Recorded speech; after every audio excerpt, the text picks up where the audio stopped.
De volta com o Estúdio 360, eu já te convido a prestar atenção e assistir comigo a um trecho de um vídeo. Veja só.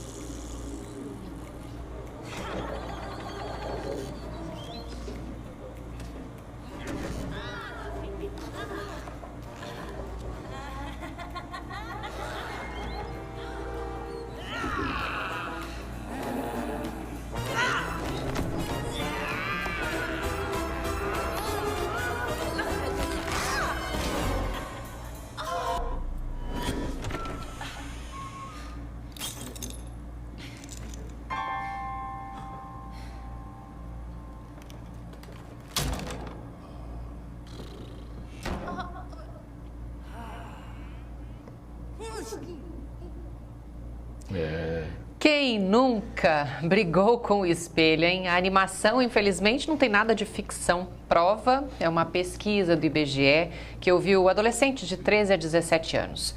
Olha só esse dado, mais de 40% das meninas não aceitam o próprio corpo, quase metade. Entre os meninos, o percentual é de 24,5%.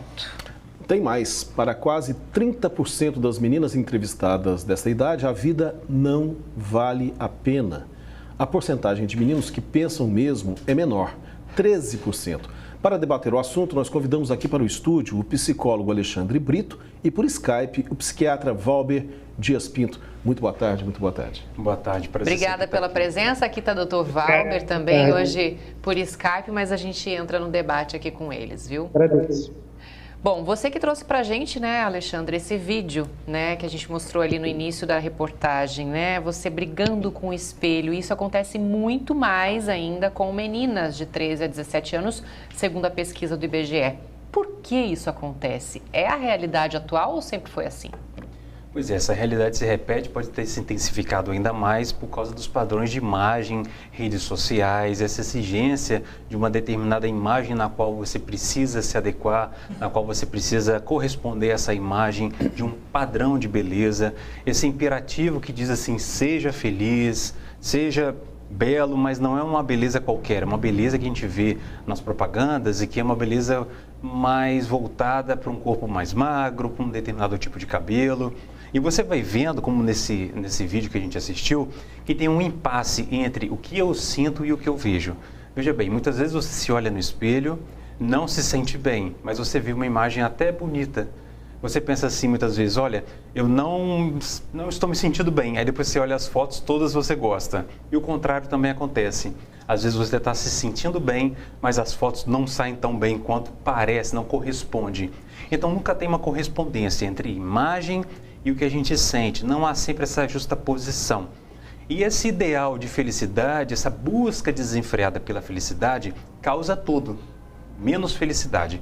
Causa ansiedade, causa tristeza, causa uma exigência maior sobre si e isso acaba afetando principalmente as jovens mulheres. Doutor Valber, eu queria perguntar para o senhor como se defender dessa situação toda que Alexandre nos apresentou. Quer dizer, nós estamos falando aí, digamos, de um plano muito físico. Eu não sei se seria talvez uma introspecção maior. Como na visão do senhor, como se defender dessas exigências todas que são apresentadas pelo mundo?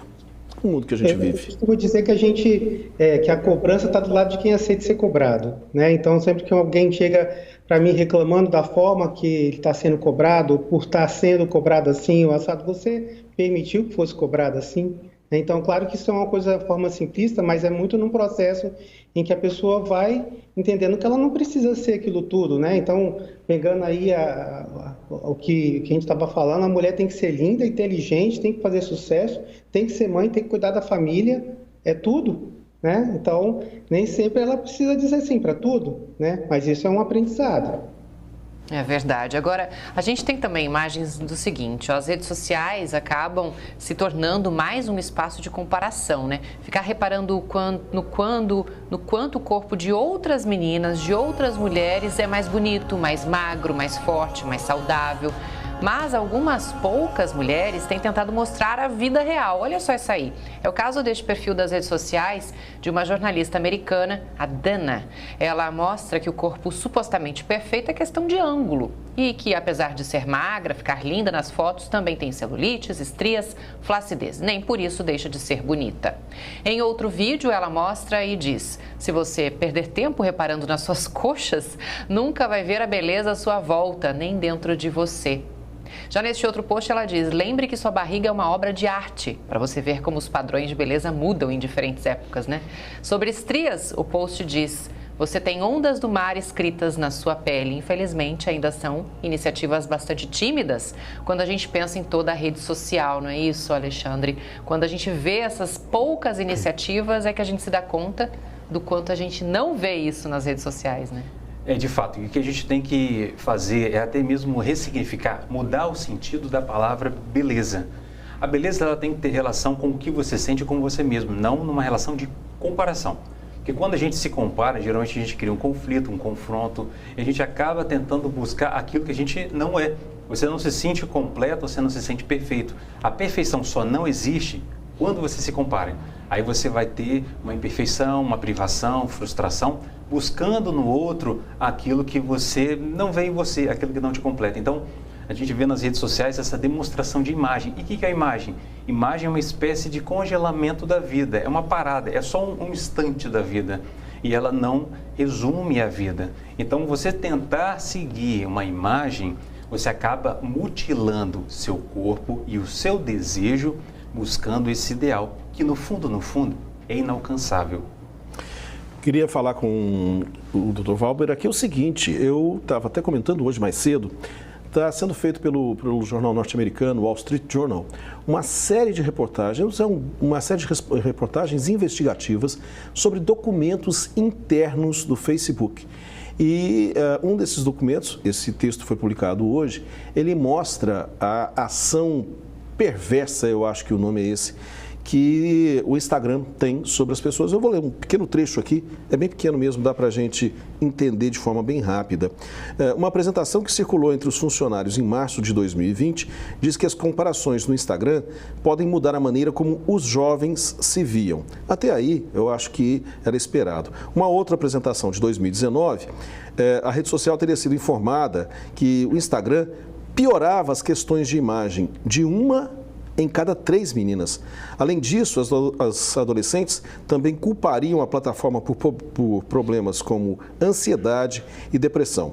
Os resultados foram obtidos pelos próprios, a partir de pesquisas feitas pelos próprios funcionários do Facebook com grupos focais. É uma briga que existe entre essas redes sociais, mas que deixa bem claro o lado ruim dessas redes, né? Nesse caso, principalmente em relação às mulheres, como também mostrou essa pesquisa do IBGE. É um instrumento, assim, fantástico, né? Se você souber usar, mas se você começa a ser usado pela plataforma, se você começa a ver que está te fazendo mais mal, a exemplo de um dia aí que a gente esteve conversando, né, sobre esse assunto, é bom dar um tempo, é bom ver se está fazendo bem para você, beleza, mas se não está, se não dá conta, procura ajuda. Eu acho que é interessante saber, né? A hora de procurar ajuda, porque essa cobrança não precisa ser aceita dessa forma, né? Não era para isso incomodar dessa maneira. Agora, doutor, no seu consultório, o senhor recebe meninas, né, de 13 a 17 anos já com esses problemas por conta... Sim. Ali a gente viu na pesquisa até, é triste de ler, né? Não é só não aceitar o próprio corpo, mas é dizer que a vida não vale a pena. É muito forte isso, né? Então, infelizmente, isso continua se reproduzindo na idade adulta, Andressa. É fato que a depressão, por exemplo, é 2 vezes mais frequente nas mulheres adultas que nos homens. Então, infelizmente, isso só retratou o que tem nas adolescentes, o que a gente vê no dia a dia. E realmente, não só porque a mulher se cuida melhor, então ela procura mais atendimento, mas a grande parte do atendimento é feito por mulheres que buscam mais se cuidar. E os homens, quando vêm, também aqui, vêm amarrados pelas mulheres de alguma forma, né? E é claro que além, né, desses estressores diferentes, como a gente falou, tem também uma questão biológica aí que a gente não pode desconsiderar. Alexandre, eu queria perguntar por que os homens sofrem menos? Na verdade, eles sofrem, mas a exigência feminina é maior para o padrão de beleza. Então, é como se houvesse um ideal na qual elas teriam que... O homem sofre com a masculinidade, isso que é interessante, né? Com ser homem, com essa ideia de ser homem. O que seria assim? Ser homem é aquele que não sofre, não chora, não pode demonstrar sentimentos, tem que demonstrar agressividade, competitividade. E o homem sofre com esse modelo de masculinidade que ele exige, acaba sendo exigido e acaba tendo que provar para o mundo, provar tamanhos, provar forças, e isso causa um sofrimento masculino. E o feminino sofre também pela questão desse padrão, dessa exigência, né, que vai fazendo com que a mulher ela vá, inclusive, se mutilando. Existem culturas orientais em que a mulher até mutila o próprio pé para caber em determinados calçados, né? Cinderela, né? Isso já demonstra aí como que o feminino passa por isso, né? E infelizmente é um feminino enquanto um ideal, não um feminino enquanto real, né? E a gente vê que na rede social também, veja bem, o único local que a gente usa a palavra usuário é para usuários de drogas e nas redes sociais. Então isso é algo que pode fazer a gente pensar atenção, também. Né? O senhor ia falar alguma coisa, né, doutor?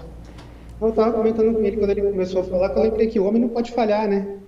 Então, acaba que é diferente a cobrança, mas ela existe também, né? A forma de sentir, de sofrer, de adoecer é diferente. Mas ele sofre, de fato. Olha, e a atriz Paola Oliveira, ela se rendeu à vida real ou ao corpo real numa capa de revista. Vamos ver. Olha lá aí, curvas sem Photoshop, colocou para jogo. E a beleza ainda mais valorizada por ser real. Isso está mudando? A gente pode ver um caminho nesse sentido de mostrar a vida real para que as meninas também se identifiquem, Alexandre? Essa afirmação do feminino enquanto real, ela é uma luta contra o machismo. Ou seja, a mulher não como objeto, a mulher enquanto desejo, enquanto vida que pulsa e vida que se afirma independente de como ela quer se afirmar, né? Ela quer o que ela quiser, vamos dizer assim, né? Ela tem que querer o que ela bem entender, né? E não uma mulher que seja destinada a um determinado corpo, uma mulher que seja feita, por exemplo, para corresponder a uma família e que o ideal de uma mulher é o casamento ou um filho. Isso não é verdade. A gente tem que interromper esses preconceitos também, né? Porque senão essa relação com o próprio corpo fica adoecida, a mulher não se realiza e assim ela não se compõe como ela bem entender. Tá certo. Infelizmente, nosso tempo acabou. Obrigada, viu, doutor Valber?